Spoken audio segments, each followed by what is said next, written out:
Hello guys and welcome back to my channel सिर्फ IAS। तो ये हमारी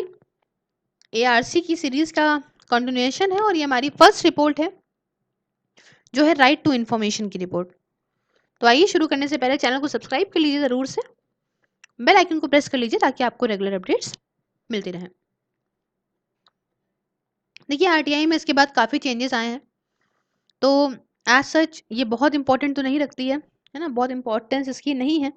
बट हाँ क्योंकि कुछ पॉइंट्स हो सकता है कि आप कहीं पे यूज़ कर लो, तो इस वजह से इसको एक्सप्लेन भी कर लेते हैं, है ना। ये राइट टू इन्फॉर्मेशन तो हमेशा से ही सुर्खियों में बना रहता है।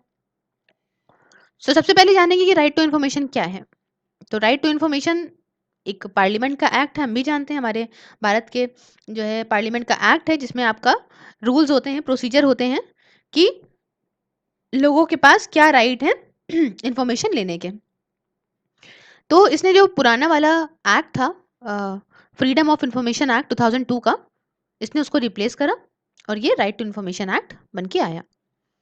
मेन एम क्या होता है इसका, अब आपके दिमाग में आया होगा। तो जो मेन एम होता है इसका ये होता है कि क्लैरिटी, है ना, इन्फॉर्मेशन में एकदम क्लैरिटी मिले सिटीजन्स को, भारत के नागरिकों को, और ताकि यहाँ पे करप्शन कम हो, अकाउंटेबिलिटी बढ़े पब्लिक अथॉरिटी की, यही इसका काम है। नेक्स्ट बात करते हैं कि इसके फंक्शंस के बारे में, आपके माइंड में आया होगा तो लाइए थोड़ा बहुत वो भी समझा दें। तो देखिए हर एक ऑर्गेनाइजेशन जो है इसके पास एक पब्लिक इन्फॉर्मेशन ऑफिसर होता है जो यहाँ पे इन्फॉर्मेशन देता है, जो भी बंदा अप्लाई करता है इन्फॉर्मेशन लेने के लिए उसको। तो अगर हम राइट टू इन्फॉर्मेशन का रोल की बात करें तो इन्फॉर्मेशन देना इसका काम है, सिस्टम को लेके कि क्या क्या सिस्टम में जो भी जानना चाहता है बंदा तो उसके बारे में इन्फॉर्मेशन देना इसका काम है ना, और ताकि भैया ट्रांसपेरेंसी बनी रहे हमारे सिस्टम में। नेक्स्ट हम मुद्दे पे आते हैं, समरी और चैलेंजेस की बात करते हैं, रिकमेंडेशंस की बात करते हैं कि क्या है एक्चुअली। तो देखिए ऑफिशियल सीक्रेट्स एक्ट की पहले बात करेंगे। तो ऑफिशियल सीक्रेट्स एक्ट 1923, ठीक है, तो इन्होंने रिकमेंडेशन में अपने ये कहा, ARC ने कहा कि भाई देखो ऑफिशियल सीक्रेट एक्ट जो है 1923 का, इसको रिपील कर दो, है ना, और इसको सब्स्टिट्यूट करो by a chapter in a national security act. क्या करो, इसको तो रिपील कर दो, बट इसकी जगह नेशनल सिक्योरिटी एक्ट में एक चैप्टर डालो जिसमें प्रोविजंस वगैरह हो ऑफिशियल सीक्रेट्स को लेके, ठीक है। फिर नेक्स्ट बात आई गवर्नमेंट प्रिविलेज की, गवर्नमेंट प्रिविलेज इन एविडेंस। तो सेक्शन नंबर 123 हमारे जो इंडियन एविडेंस एक्ट 1872 का है, कहा गया कि इसको अमेंड करो और इसमें क्या करो, 123 में क्या करो कि subject to provisions of this section, ठीक है, इस सेक्शन के हिसाब से प्रोविजन ये डालो कि no one shall be permitted to give any evidence derived from official record which are exempt from public disclosure under the RTI act 2005, ठीक है। तो इसका मतलब ये हुआ कि इसमें एक प्रोविजन ये डालो भैया कि किसी भी इंसान को ऐसी कोई इन्फॉर्मेशन नहीं मिलेगी जो कि आपका ऑफिशियल रिकॉर्ड से निकली है और वो एग्जेम्प्ट है पब्लिक डिस्क्लोजर से, मतलब पब्लिक में नहीं दिखाई गया, पब्लिक की डिस्क्लोजर पब्लिक में डिस्क्लोज नहीं होगी ऐसी इन्फॉर्मेशन, ठीक है। RTI एक्ट 2005 के अंदर अगर ये बात कोई लिखी है कि ऐसी कोई इन्फॉर्मेशन जो कि ऑफिशियल रिकॉर्ड से निकली है और वो पब्लिक में डिस्क्लोज नहीं करी जाएगी, तो ऐसी कोई भी इन्फॉर्मेशन जो है किसी भी बंदे को नहीं दी जाएगी। और दूसरी बात कही गई है, ये बात प्रोविजन भी डालो कि where he withhold such permission he shall make an affidavit containing a statement to that effect and setting forth his reasons thereof। अगर ऐसी भी कोई परमिशन चाहिए तो उसको एक एफिडेविट लगाना होगा, ठीक है, इसमें स्टेटमेंट होगा इस बात को लेके कि हमें इन्फॉर्मेशन क्यों चाहिए, इसका रीज़न क्या है क्या नहीं, ठीक है। हालांकि बड़े ही अभी तो चल रहा था सुप्रीम कोर्ट के जज के लेके कि भाई उनकी इन्फॉर्मेशन देनी चाहिए नहीं देनी चाहिए, बड़ा ही नाटक हुआ है इसमें। तो तीसरी बात ये कि ऐसे ऑफिसर जो हैं उनके पास परमिशन होगी ऐसे एविडेंस को देने की, है ना। तो कोर्ट पहले देखेगा एफिडेविट वगैरह प्रॉपर, फर्दर एफिडेविट भी मांग सकता है अगर इसको लगता है कि हाँ और मांगना चाहिए। और ऐसे ऑफिसर के बारे में एग्जामिन करने के बाद एक कायदे से, है ना, मिनिस्ट्री ओरली इशू कर सकती है सम्मन वगैरह, जिसमें अनपब्लिश्ड ऑफिशियल रिकॉर्ड जो भी हैं, है ना, और वो जो है वो मतलब समन इशू कर सकती है प्रोड्यूस करने के लिए ऐसे अनपब्लिश्ड ऑफिशियल रिकॉर्ड्स को, ठीक है, अगर ऐसे सम्मन जो है वो ऑलरेडी जो है वो इशू हो चुके हैं तो, और सॉरी ऑलरेडी अगर इशू नहीं हुए हैं तो इशू हो सकते हैं। दूसरी बात ये कि इंस्पेक्ट कर सकती है रिकॉर्ड्स चैम्बर्स में। तीसरी बात ये डिटरमाइन कर सकती है question whether Giving of such evidence would or would not be injurious to public interest regarding its reasons and therefore, है ना? ऐसा ये इस बात पे सवाल उठा सकती है कि ये जो एविडेंस दे दिया गया है ना? जो ये प्रूफ दिया गया है, ये आपका पब्लिक इंटरेस्ट के लिए बेकार है कि नहीं है, ठीक है? उसके रीज़न वगैरह देगी। उसमें और भी प्रोविज़न डालो कि जहाँ पे सब सेक्शन हो, ठीक है? और सब सेक्शन 3 के अंदर कोर्ट यहाँ पे डिसाइड करे कि ऐसे जो एविडेंसेस हैं, है ना? ये जो है वो इंजीरियस नहीं है पब्लिक इंटरेस्ट में, और प्रोविज़न जो हो यहाँ पे सब सेक्शन 1 की हो, है ना? ये यहाँ पे जो सब सेक्शन 1 की प्रोविज़न है वो यहाँ पे अप्लाई नहीं करेगी ऐसे किसी भी एविडेंस को, है ना? तो provide that in respect of information classified as top secret for reasons of national security only the high court shall have the power to order production of records। ठीक है, ऐसी कोई भी इंफॉर्मेशन जिसमें जो है वो नेशनल सिक्योरिटी की बात आ रही है, ठीक है, और वो बहुत सीक्रेट इन्फॉर्मेशन है और नेशनल सिक्योरिटी की बात आ रही है, तो हाई कोर्ट के पास यहाँ पे पावर है कि वो ऐसे रिकॉर्ड को प्रोड्यूस कर सकती है, ठीक है? ऐसे कोई भी रिकॉर्ड जिनसे हाई टॉप सीक्रेट इंफॉर्मेशन है ना, जो नेशनल सिक्योरिटी को लेके, ठीक है? तो इनको हाई कोर्ट के पास हाथ में पावर है। तो ये तो नॉर्मल सी बातें हैं। आगे बढ़ते हैं, तो सेक्शन 124 जो हमारे इंडियन एविडेंस एक्ट का है, ये यहाँ पे जो है वो फिर से बताते हैं। सेक्शन 124 जो है इंडियन एविडेंस एक्ट का, ये बेकार हो जाएगा on account of above and will have to be repeal, ठीक है? इसको रिपील करना पड़ेगा, ये पीछे वाले से जोड़ रहे हैं, ठीक है? इन सब चीज़ों के बाद सेक्शन 124 बेकार हो जाएगा, उसको रिपील करना चाहिए। इसी के हिसाब से कुछ चीज़ों को जो है इंसर्ट करना चाहिए सही जगह पे, कोड ऑफ सिविल प्रोसीजर 1908 में और कोड ऑफ क्रिमिनल प्रोसीजर 1973 में भी। जैसे कि कोई भी पर्सन जो कि अग्रीव्ड है by decision of any court subordinate to the high court rejecting a claim for privilege made under section 123 of the Indian Evidence Act 1872 shall have a right to appeal to the high court against such decision, and such appeal may be filed notwithstanding the fact that the proceeding in which the decision were pronounced by the court is still pending। मतलब सीधा ये है कि मान लीजिए ऐसा होता है कि कोई भी इंसान, ठीक है, और जो कि आप किसी भी जो है ऐसे भी सबॉर्डिनेट कोर्ट का है जो कि हाई कोर्ट के नीचे सबॉर्डिनेट किसी कोर्ट का है, उसने अगर जो है वो मतलब कोर्ट ने मान लीजिए रिजेक्ट कर दिया उसका क्लेम प्रिविलेज के लिए, जो कि आपका सेक्शन 123 के अंदर उसने किया था, है ना, एविडेंस इंडियन एविडेंस एक्ट के, है ना? तो यहाँ पे उसके पास राइट होगा कि भैया वो अपील कर सकता है हाई कोर्ट में ऐसे किसी भी डिसीजन के अगेंस्ट, ठीक है, कि हमारे खिलाफ जो है हमारी ये क्लेम जो है वो रिजेक्ट करा गया है इस सबॉर्डिनेट हाई कोर्ट के द्वारा, ठीक है? और ऐसी जो फाइल होगी, है ना, ऐसी जो अपील होगी, वो तब भी उससे मतलब नहीं है, मतलब समझिएगा, ऐसी जो अपील होगी वो फाइल होगी in spite of the fact that proceeding जो है ना, जिसमें डिसीजन जो है वो प्रोनाउंस हुआ है जिस प्रोसीडिंग को लेके, ठीक है, कोर्ट के द्वारा जो डिसीजन दिया गया है रिजेक्ट करा गया है, ठीक है, ये अभी भी प्रोसीडिंग अगर पेंडिंग है तब भी यहाँ पे जो है ये अपील फाइल कर सकता है ऊपर वाले कोर्ट में, ठीक है, हाई कोर्ट में अपील कर सकता है कि भैया देखो हमको यहाँ पे क्लेम जो है हमारा रिजेक्ट कर दिया गया है मेरी प्रिविलेज के लिए। नेक्स्ट है द ओथ ऑफ सीक्रेसी की बात करते हैं, है ना, मतलब जो कसम वसम खाते हैं सीक्रेसी को लेके, तो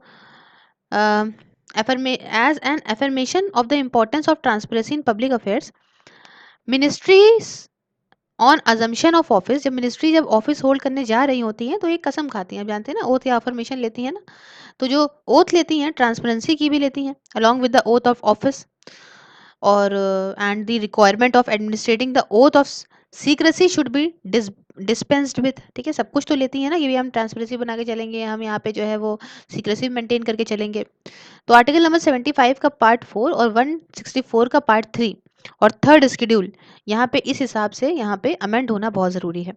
मतलब समझ रहे हैं, मतलब यहाँ पे ऐसे तो हम लोग सॉरी थोड़ा गड़बड़ हो गया, मतलब मैंने हम लोग क्या करते हैं, हम लोग यहाँ पे कसम वसम जो खाते हैं ये लोग कि भैया क्या कहते हैं मैं हमेशा जो है ऐसा रहूँगा वैसा रहूँगा, ठीक है, और अबाइड रहूँगा कॉन्स्टिट्यूशन से, है ना, धोखाधड़ी नहीं करूँगा ऐसा वैसा, तो इसमें क्या हो, इसमें ट्रांसपेरेंसी को भी यहाँ पे इंपॉर्टेंस दी जाए, है ना, मेन मतलब ये है, सॉरी मतलब मैंने पहले कुछ और बोल दिया था, मेन इंपॉर्टेंस क्या है कि ट्रांसपेरेंसी को यहाँ पे जो है वो पब्लिक अफेयर्स में इम्पोर्टेंस दी जाए। मिनिस्टर्स जो कि ऑफिस लें ये ट्रांसपेरेंसी की भी ओथ लें कि मतलब हम यहाँ पे ट्रांसपेरेंट चीज़ें करेंगे, ट्रांसपेरेंट रहेंगे पब्लिक से, उसके साथ साथ कुछ जो है वो ऐसा भी लें सीक्रेसी की भी यहाँ पे ओथ लें, ठीक है, तो इस हिसाब से यहाँ पे चीज़ें रखें। तो इन्होंने ये भी कहा कि safeguard against disclosure of information against the national interest में बी प्रोवाइडेड। मतलब क्या हुआ कि इन्फॉर्मेशन, कोई ऐसी इन्फॉर्मेशन जो कि नेशनल इंटरेस्ट में हो, ठीक है, उसको यहाँ पे नहीं देनी है, ठीक है, इसके अगेंस्ट जो है, मतलब इसी बात को लेके एक सेफगार्ड प्रोवाइड करा जाए, ठीक है, ये प्रोवाइड करा जाए रिटन में, है ना। और undertaking bye incorporation of a clause in the national security law dealing with the official secret, ठीक है, इसमें क्लॉज किसमें हो, इस बारे में क्लॉज दिया जाए नेशनल सिक्योरिटी लॉ में, जो कि ऑफिशियल सीक्रेट से डील करता है ना। तो ऐसा सेफगार्ड हो जो कि अगेंस्ट हो डिस्क्लोजर ऑफ इंफॉर्मेशन से, अगेंस्ट द नेशनल इंटरेस्ट, ठीक है, मतलब यहाँ पे सेफ्टी प्रोवाइड जाएगी, ऐसी कोई इन्फॉर्मेशन जो कि नेशनल इंटरेस्ट से रिलेटेड है, ठीक है, उसका डिस्क्लोजर यहाँ पे नहीं करना है। नेक्स्ट बात है एग्जेम्प्टेड ऑर्गेनाइजेशन, तो आर्म फोर्सेस यहाँ पे इनको इंक्लूड करा जाए सेकंड शेड्यूल में एक्ट के। सेकंड शेड्यूल जो कि एक्ट का है, इसे टाइम टू टाइम पे पीरियोडिकली मतलब रिव्यू भी करा जाए, देखा जाए सारी ऑर्गेनाइजेशन जो कि आपका सेकंड शेड्यूल में है ना, इनको अपॉइंट करना चाहिए पीआईओस को। और अपील जो कि पीआईओस के जो है ऑर्डर्स के अगेंस्ट होंगी, ये आपका सीआईसी और एसआईसीज के हाथ में होंगी। और ये जो प्रोविजन है ये करी जाएगी हर एक डिफिकल्टी जो सेक्शन 30 के अंदर आ रही है उसको हटा के। तो यहाँ पे पीआईओ का मतलब होता है पब्लिक इंफॉर्मेशन ऑफिसर, और सीआईसी का मतलब होता है सेंट्रल इंफॉर्मेशन कमिश्नर, फिर आपका स्टेट इंफॉर्मेशन कमिश्नर, ठीक है। अब central civil services conduct rules की बात करते हैं, तो सिविल सर्विसेज रूल्स सारी स्टेट्स के लिए ये यहाँ पे जो है रिवॉर्ड करे जाएंगे किस लाइन पे, कम्युनिकेशन ऑफ ऑफिशियल इन्फॉर्मेशन, जो कम्युनिकेशन है ऑफिशियल इन्फॉर्मेशन का, तो हर एक गवर्नमेंट सर्वेंट यहाँ पे जो है अपनी ड्यूटीज़ जो है अच्छे तरीके से परफॉर्म करे। मेंबर जो कि पब्लिक के हैं या कोई भी दूसरे ऑर्गेनाइजेशन के हैं, ठीक है, उनके साथ प्रॉपर इन्फॉर्मेशन जो है वो ट्रांसफ़र करे, एक्यूरेट इन्फॉर्मेशन जो है, सही इन्फॉर्मेशन जो है वो कम्युनिकेट करे, है ना। Which can be disclose under the right to information act 2005, ठीक है, वो डिस्क्लोज हो सकती है ऐसी information right to information act 2005 के अंदर। एक्सप्लेनेशन में दिखा है कि nothing in this rule shall be construed as permitting communication of classified information in an unauthorised manner or for proper gains to a government servant or others, ठीक है। अब ऐसा भी नहीं करना है, ऐसा रूल में ये नहीं कहा गया है कि तुम अपने फायदे के लिए या क्या कहते हैं गवर्नमेंट मशीन मतलब जो गवर्नमेंट चल रही है उसके अगेंस्ट, या मतलब कोई अपना फ़ायदा उठाने के लिए कोई फ़ायदा मतलब किसी भी तरीके का कोई मतलब अनऑथराइज तरीके से, ऐसा नहीं है कि आपने इन्फॉर्मेशन बांट दी, ऐसा नहीं है, ठीक है, मतलब काम की चीज़ में ही यहाँ पे इन्फॉर्मेशन दे सकते हो। उसके बाद the manual of office procedure की बात करते हैं, तो जो मैनुअल ऑफ ऑफिस प्रोसीजर है इसको यहाँ पे रिवॉर्ड करना चाहिए कि कम्युनिकेशन जो है ऑफिशियल इन्फॉर्मेशन का, तो हर एक जो गवर्नमेंट सर्वेंट है वो यहाँ पे अपनी ड्यूटीज़ को बढ़िया से परफॉर्म करे, और जो है एक एक्यूरेट इन्फॉर्मेशन दे, जैसे मैंने बताया वही सारी चीज़ें, ठीक है, डिस्क्लोज करे, राइट टू इन्फॉर्मेशन एक्ट में जो है वो सब दे सकता है इन्फॉर्मेशन, ठीक है, यहाँ पे भी सेम मैनर है, अनऑथराइज ना हो। जो स्टेट गवर्नमेंट है वो यहाँ पे एडवाइस करी जा सकती है कि सिमिलर अमेंडमेंट ला सकती हैं अपने भी मैनुअल्स में, अगर ऐसी प्रोविजंस वहाँ पे नहीं है तो, ठीक है, अगर अगर हैं तो फिर वह है मतलब ऐसे ही ला सकते हैं। अच्छा, बिल्डिंग इंस्टीट्यूशंस की बात करें तो गवर्नमेंट ऑफ इंडिया यहाँ पे ये बात इंश्योर कराए कि जो कॉन्स्टिट्यूशन है स्टेट इन्फॉर्मेशन कमिश्नर का सारी स्टेट्स में हो 3 महीनों के भीतर, है ना, इन्होंने ये बात रिकमेंड करी है। सेंट्रल इन्फॉर्मेशन कमिश्नर यहाँ पे स्टैब्लिश करे करीब 4 रीजनल ऑफिसर्स को सेंट्रल इन्फॉर्मेशन कमिश्नर कमीशन के साथ मतलब जो सेंट्रल इन्फॉर्मेशन कमिश्नर है यहाँ पे 4 रीजनल ऑफिसर्स को सेंट्रल इन्फॉर्मेशन कमिश्नर के इस्टेब्लिश करे, जिसमें कमिश्नर जो है वो हेड करेगा हर एक ऑफिस को, इसी तरीके से रीजनल ऑफिसर्स जो हैं स्टेट इन्फॉर्मेशन कमिश्नर के, ये भी इस्टेब्लिश करना ज़रूरी है बड़ी बड़ी स्टेट्स में, ठीक है। तो एटलीस्ट जो हाफ ऑफ द मेंबर्स हैं इंफॉर्मेशन कमीशंस के, ये आपके नॉन सिविल सर्वेंट्स के बैकग्राउंड से होने चाहिए। और ऐसा प्रोविजन जो है वो करा जाए, rules under the act by the union government में एप्लीकेबल जो हो दोनों ही सेंट्रल इन्फॉर्मेशन कमिश्नर और स्टेट इन्फॉर्मेशन कमीशन दोनों में। जो डेजिग्नेशन और नोटिफिकेशन हो एबिलिटेड अथॉरिटी का, मतलब जहाँ पे अपील करी जा सके वहाँ का जो डेजिग्नेशन और नोटिफिकेशन हो हर एक पब्लिक अथॉरिटी के लिए, ये करा जाए या तो रूल्स में या तो फिर सेक्शन 30 के अंदर इस एक्ट के। उसके बाद organising information and record keeping की बात करें तो पब्लिक रिकॉर्ड ऑफिस यहाँ पे इसको इस्टेब्लिश करने की ज़रूरत है, ये इंडिपेंडेंट अथॉरिटी बने गवर्नमेंट ऑफ इंडिया के अंदर, और सारी स्टेट्स के अंदर 6 महीनों के भीतर ये काम हो जाना चाहिए। कैसे? एक साथ करके, है ना, या तो फिर रीस्ट्रक्चर करके मल्टीपल एजेंसीज़ को, जो अलग-अलग एजेंसी चल रही हैं करंटली, अलग-अलग रिकॉर्ड कीपिंग में अलग-अलग जो एजेंसी चल रही हैं, वो एक साथ इनको कर दिया जाए। ये जो पब्लिक रिकॉर्ड ऑफिस होगा, ये यहाँ पे सारे टेक्निकल और प्रोफेशनल लोग हुआ करेंगे जो मैनेज करेंगे पब्लिक रिकॉर्ड्स को, ठीक है। ये यहाँ पे रिस्पॉन्सिबल होगा सुपरविजन के लिए, मॉनिटर प्रॉपर करेगा, कंट्रोल और इंस्पेक्शन करेगा रिकॉर्ड कीपिंग का सारे ही पब्लिक ऑफिसर्स में। अब देखिए पब्लिक रिकॉर्ड ऑफिस यहाँ पे काम करेगा, पूरे ही सुपरविजन करेगा, गाइडेंस देगा सीआईसी और एसआईसी को। और एक वन टाइम मेजर की हिसाब से जो ये गवर्नमेंट ऑफ इंडिया है, ये लैंड रिकॉर्ड को क्रिएट कर सकती है ना, लैंड रिकॉर्ड मॉडर्नाइजेशन फंड को क्रिएट कर सकती है, यहाँ पे लैंड रिकॉर्ड मॉडर्नाइजेशन फंड को, ठीक है, सर्वे के लिए इसको क्रिएट कर सकती है और सारा ही लैंड रिकॉर्ड अपडेट कर सकती है। तो जो असिस्टेंट है यहाँ पे हर एक स्टेट की, ये यहाँ पे असेसमेंट पे बेस्ड होगी, फील्ड सिचुएशन की, है ना, जिस हिसाब की सिचुएशन होगी उस हिसाब से यहाँ पे काम होगा। उसके बाद capacity building and awareness generation की बात करते हैं। तो अगर हम देखें जनरल या फिर स्पेशलाइज्ड ट्रेनिंग प्रोग्राम में, समझिए in all general and specialised training programme of more than 3 days, जो भी स्पेशलाइज्ड ट्रेनिंग या जनरल ट्रेनिंग प्रोग्राम्स होते हैं 3 दिनों से ज़्यादा के जो होते हैं, एक हाफ डे का मॉड्यूल उसमें राइट टू इन्फॉर्मेशन का भी डालना कंपलसरी करना चाहिए, है ना। ये बात रिकमेंडेशन है, मतलब उस समय नहीं है, इस समय या उस समय नहीं हुआ करती थी। अप्रोप्रिएट गवर्नमेंट यहाँ पे कुछ गाइड लेकर आए, है ना, जो उसमें प्रॉपर इन्फॉर्मेशन हो, कॉम्प्रिहेंसिव इन्फॉर्मेशन मटेरियल हो, ठीक है, एक टाइम के भीतर इसको लेकर आए। फिर मॉनिटरिंग मैकेनिज्म की बात करते हैं, तो सेंट्रल इन्फॉर्मेशन कमीशन और स्टेट इन्फॉर्मेशन कमीशन, इनको यहाँ पे एक काम दिया जाए कि भैया तुम कायदे से एक अच्छे तरीके से मॉनिटर करो, कायदे से इम्प्लीमेंट करो राइट टू इन्फॉर्मेशन एक्ट को सारी ही पब्लिक अथॉरिटीज़ में, ठीक है। एक प्रॉपर प्रोविजन दी जाए सेक्शन 30 के अंदर, ठीक है, रिमूव करके डिफ़िकल्टीज़ को। हर एक जो पब्लिक अथॉरिटी है इसको यहाँ पे रिस्पॉन्सिबल बनाया जाए, ठीक है, इस प्रोविजंस के हिसाब से एक्ट की, है ना। और एज वेल एज जो है सबॉर्डिनेट पब्लिक अथॉरिटीज़ को भी। और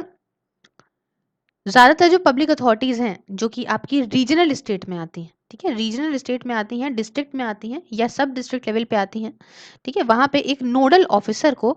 आइडेंटिफाई करें, है ना, वहाँ पे जहाँ जो है नोडल ऑफिसर रहे, है ना, जहाँ पे भी ज़रूरी लगे। और अप्रोप्रिएट मॉनिटरिंग अथॉरिटी की काफ़ी ज़रूरत है, ताकि कायदे से इस एक्ट को जो इम्प्लीमेंट हुआ है वहाँ पे कायदे से इसका मॉनिटर हो सके, देखा जा सके, समझा जा सके। उसके बाद फैसिलिटेटिंग एक्सेस की बात करते हैं। तो जो अभी पेमेंट का मोड चल रहा है,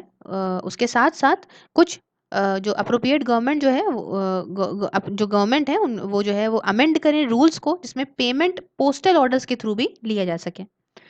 स्टेट्स यहाँ पे हैं, उनके यहाँ पे ज़रूरत है कि कुछ रूल्स वगैरह बनाएं, है ना, कायदे से अच्छे बढ़िया रूल्स बनाएं।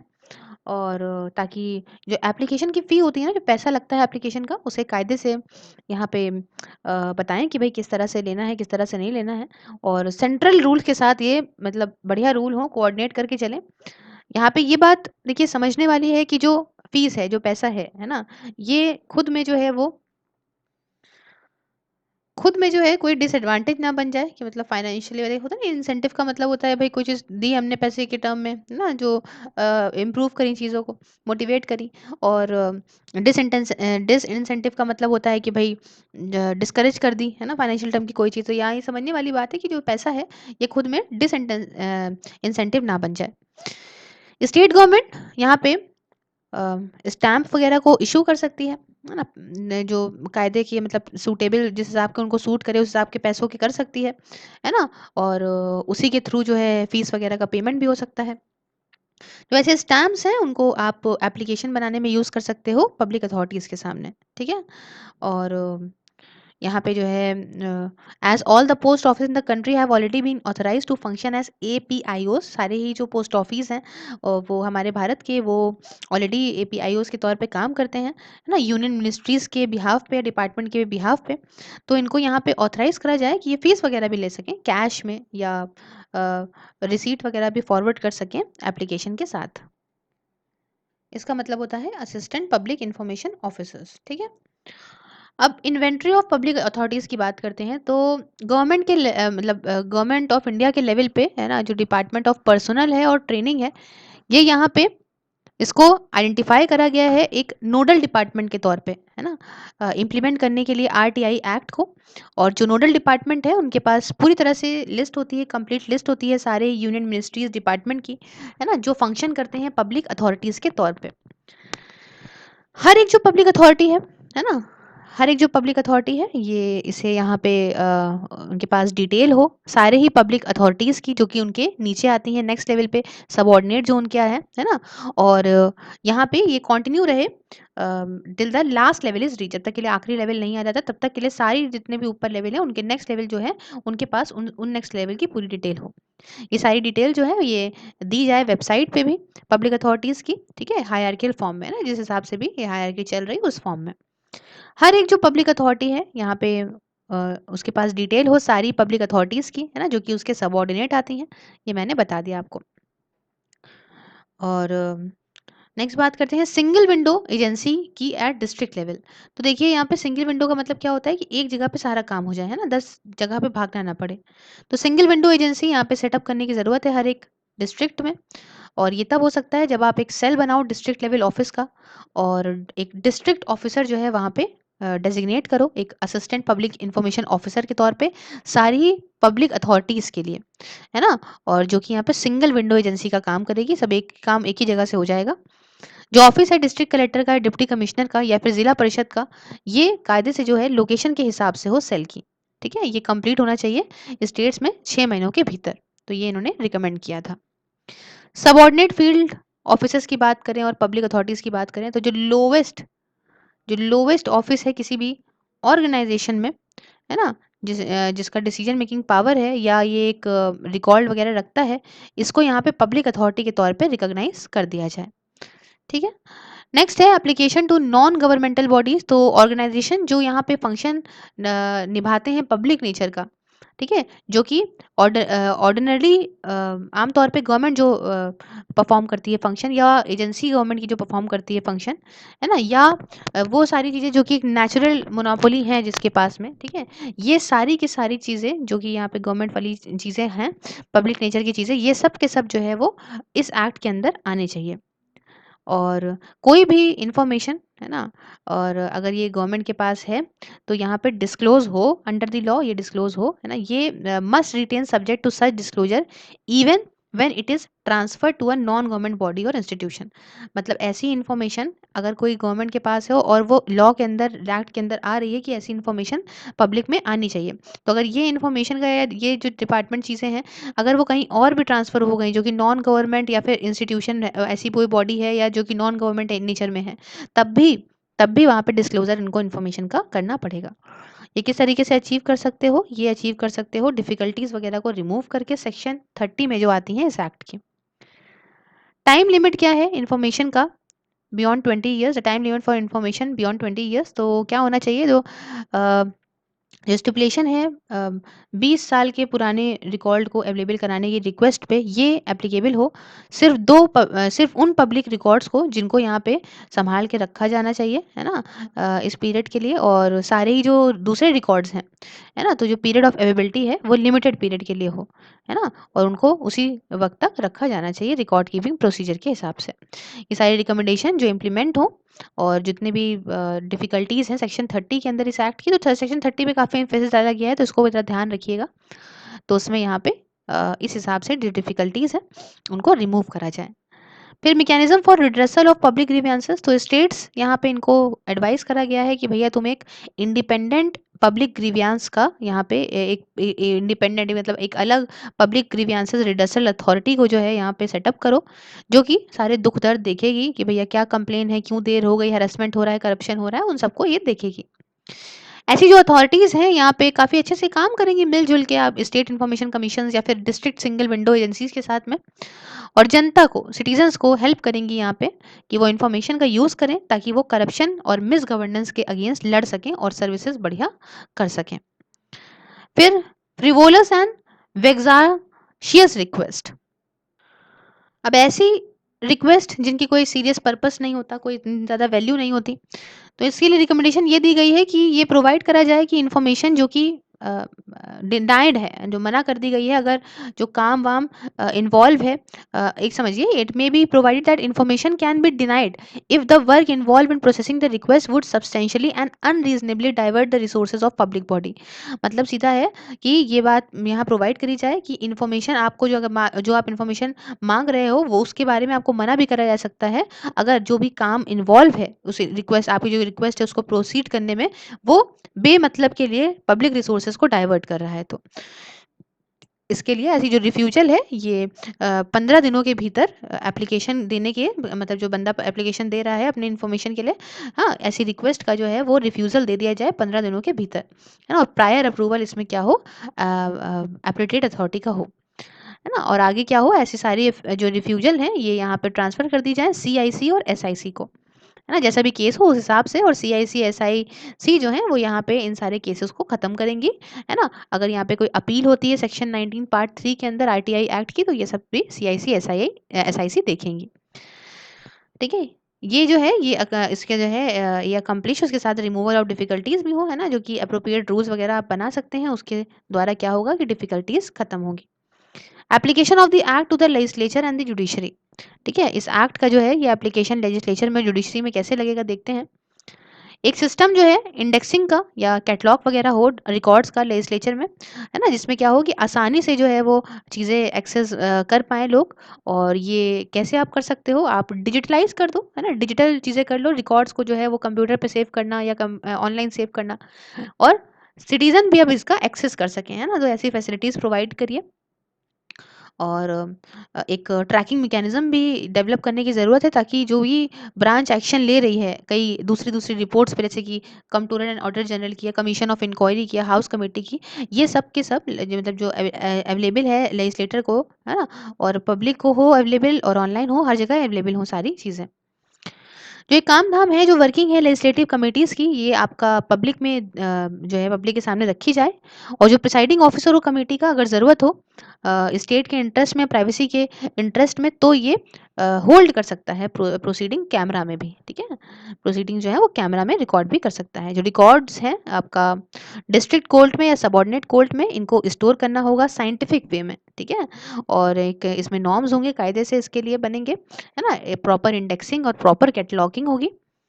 तो यहाँ छोटा सा था, कंप्लीट होता है। अच्छी लगी वीडियो लाइक ज़रूर करिएगा, शेयर करिएगा, सब्सक्राइब करिएगा अपने चैनल सिर्फ आईएएस को। और बाकी तो ये आपको फेसबुक में मिलेगी, सिर्फ आईएएस के नाम से पेज है, लाइक करके वहाँ देख सकते हैं। ट्विटर, इंस्टा और टेलीग्राम को अगर फॉलो करना है तो लिंक डिस्क्रिप्शन बॉक्स में मिल जाएगा। और अपने प्यारे व्यूज़ कमेंट बॉक्स में ज़रूर दीजिएगा। Thank you so much for discussion. Have a wonderful day है, टेक केयर।